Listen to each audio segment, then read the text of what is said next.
Generation అనేది they have forgotten to express. హ్యాపీగా ఉంటే ఒక స్మైలీ ఎమోజీ వస్తుంది, సాడ్గా ఉంటే కొంచెం ఏడుస్తున్న ఎమోజీ వస్తుంది.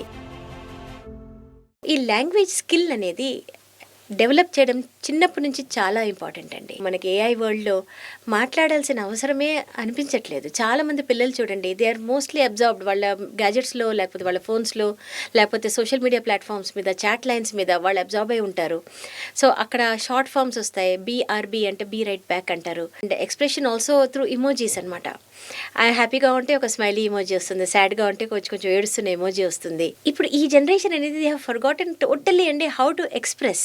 సో లాంగ్వేజ్ అనేది ఏమి మనకి నేర్పిస్తుంది అంటే how to express our emotions అనమాట. వర్డ్స్లో బ్యూటిఫుల్ వర్డ్స్ కానివ్వండి, ఆర్డినరీ వర్డ్స్ కానివ్వండి, మన వాడుక భాషలో కూడా బ్యూటీ ఉంటుందండి. మనం మాట్లాడినప్పుడు మన స్పీచ్ సెంటర్ ఏదైతే బ్రోకాస్ ఏరియా అనేది బ్రెయిన్లో మనకి లెఫ్ట్ సైడ్ ఏదైతే ఉంటుందో, centre of emotions and centre of speech, ఇవి అమిగ్డలా అనే ఒక బాడీలో ఉంటాయన్నమాట.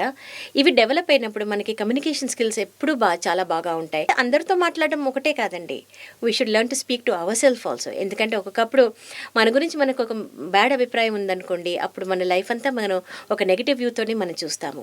So always speaking to others ఎంత ఇంపార్టెంటో, అట్లాగే speaking to your self also. ఆ సైలెన్స్లో మనకు వచ్చే ఆన్సర్స్, ఆ సైలెన్స్లో మనకు వచ్చే థాట్స్ కూడాను చాలా ఇంపార్టెంట్ అండి. అండ్ దీనికి లాంగ్వేజ్ అనేది ఇట్స్ వెరీ వెరీ ఇంపార్టెంట్.